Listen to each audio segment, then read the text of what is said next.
Salut mec, je te fais cette vidéo parce que du coup, à l'instant même, je suis encore en train d'apprendre à me connaître et il faut savoir que là, du coup, je travaille sur moi, donc je travaille sur mes projets, etc. Et je suis en train de me former sur le closing.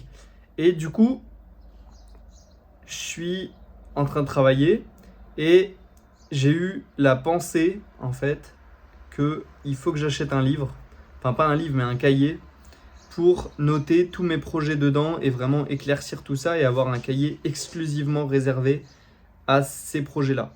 Sauf que du coup, là, je suis en train de travailler et j'étais en train de me demander est-ce que je vais au magasin pour aller acheter ce livre et noter tout ce qu'il y a à faire. Et en fait, je suis en train de réfléchir et je me dis qu'en fait, si je fais ça, c'est de la procrastination active. Dans le sens où, là, quelle est l'action la plus urgente à faire pour que j'avance dans mes projets? L'action à faire, c'est de me former et de faire ce que j'ai à faire, donc vis-à-vis du closing. C'est pas du tout de noter des projets. Enfin, si je suis pas formé au closing, mes projets n'ont aucun sens et je pourrais pas les réaliser. Donc, pose-toi cette question de quelle est l'action à faire immédiatement pour réussir. Et quand je dis apprends à te connaître, en fait, ces derniers mois, je devais travailler comme je suis en train de faire là, sauf que à la place, qu'est-ce que je faisais? Je trouvais d'autres actions que je pensais utiles, voire indispensables à faire, qui au final ne m'étaient pas du tout indispensables et qui au final étaient de la procrastination active. Donc, le fait d'apprendre à se connaître, c'est vraiment impressionnant parce que du coup là je me suis dit mais en fait non, j'irai chercher le cahier en temps et en heure une fois que j'aurai fini le travail à faire maintenant. Et vraiment si tu n'apprends pas à te connaître, tu t'en rends pas compte. C'est-à-dire qu'avant ça, je ne m'en rendais pas compte. J'étais en mode bah, je vais faire ça parce que voilà, j'ai besoin de faire ça. Mais en apprenant à te connaître, ces 8 derniers mois, en fait, j'ai fait cette erreur plusieurs fois. C'est-à-dire que plusieurs fois, je devais faire des actions qui devaient me faire avancer. Sauf qu'à la place, qu'est-ce que je faisais? Je me disais, oh bah tiens, je vais aller faire du sport. Ah bah tiens, je vais aller faire un autre truc. Non! Fais ce que tu as à faire. Fais ce que tu as à faire qui te permet de réellement avancer. Et pour ça, il faut que tu apprennes à te connaître. Et comment tu apprends à te connaître? Bah justement, en regardant et en t'introspectant sur les actions que tu as déjà fait, sur le résultat que tu as obtenu sur ces mêmes actions. Et à partir de là, tu sais qu'est-ce qui a été bénéfique ou pas de faire. C'est-à-dire que dézoome, franchement dézoome, et regarde qu'est-ce que tu as fait et qu'est-ce que tu aurais dû faire. Et là, tu te dis, ok, j'ai fait ça, mais j'aurais dû faire ça. Ok, quelle leçon j'en tire? Une perte de temps, c'était pas forcément obligé de faire ça. C'est-à-dire que moi, pour mon exemple à titre personnel, je devais travailler chez moi, j'étais au chômage et voilà, tu vois, j'étais au chômage et je devais travailler chez moi et je devais me former, je devais lire des livres, je devais faire du sport. Qu'est-ce que j'ai fait à la place? Je me suis dit, ah ouais, non, mais là j'ai un problème d'entourage, faut que j'aille voir de l'entourage. Du coup, ce que je faisais, c'est que c'était bénéfique, hein, mais ça m'a apporté d'autres choses, etc. Parce que je suis encore dans cette phase où vraiment j'apprends tout de tout le monde et de tout, enfin tout le temps. Mais maintenant, je peux plus me permettre de faire ça. C'est-à-dire que maintenant, je sais ce que je dois faire. J'ai mes projets dans 6 mois, dans 3 ans.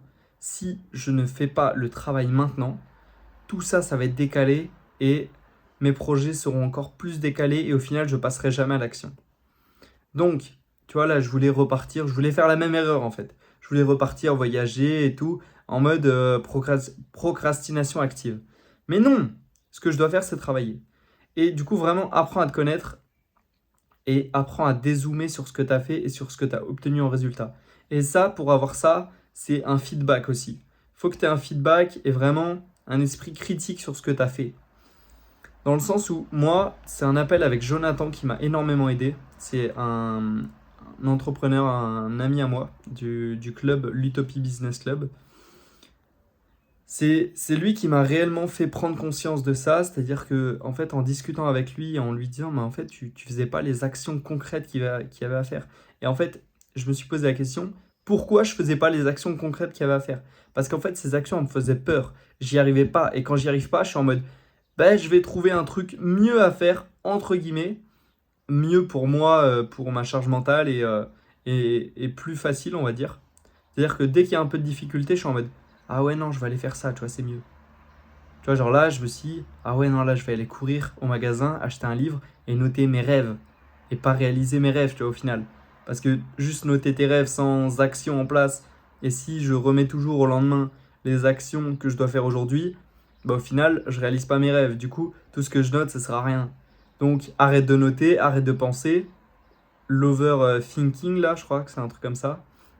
Trop de pensées, surpenser en fait. Ça sert à rien. Passe à l'action, mec. Passe à l'action. Et en fait, je te dis ça en te regardant, mais je me le dis à moi-même. C'est-à-dire que toutes ces vidéos, elles m'aident à prendre conscience de tout ce que je fais au quotidien et de tout ce que je dois faire et de tout ce que j'aurais dû faire.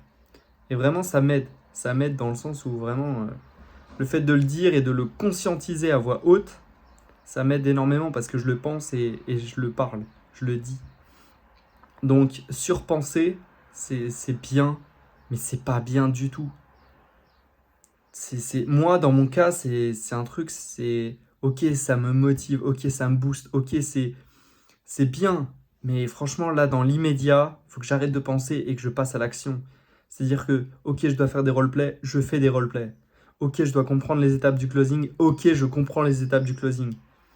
C'est vraiment tout ça qu'il faut que je fasse. Et une fois que j'ai fait tout ça, après, je peux me permettre de vraiment planifier et me projeter dans le futur avec les compétences et les connaissances que j'ai acquises. Donc, c'était une petite vidéo pour vraiment te dire, apprends à te connaître, prends du recul, dézoome et analyse-toi. Analyse-toi, prends des feedbacks, vraiment, regarde ce que tu as fait, regarde ce que tu aurais dû faire, regarde qu'est-ce que tu as pensé à ce moment-là. Et au final, ça viendra avec le temps. Le process est long, mais ça viendra avec le temps. Donc, apprends à te connaître, dézoome et fais les actions que tu dois. En fait, les actions qui te font le plus peur. Tu vois, là, ce qui me fait peur, c'est de faire un roleplay, tu vois. Et pour, pourquoi j'en ai peur? Parce que je sais pas en faire et parce que je suis encore qu'au début. Donc, ce qui va réellement m'être bénéfique, c'est ce qui me fait peur. Là, faire un roleplay, ça me fait peur. Apprendre vraiment cette compétence et travailler là-dessus, ça me fait peur parce que je suis dans l'inconnu. Et aller courir au magasin pour acheter un livre, ça me fait perdre une demi-heure, une heure. Et au final, ça ne me fait pas avancer sur mes projets. Donc, fais ce qui te fait peur. Et en fait, c'est comme ça que tu avances, tout simplement. Donc, dézoome, fais ce qui te fait peur, apprends à te connaître et analyse-toi vraiment en mode critique, en mode qu'est-ce qui s'est passé à ce moment-là et vraiment écris. Écris, moi, le journaling, ça m'a énormément aidé, ou le fait de discuter aussi. Prends conscience des choses.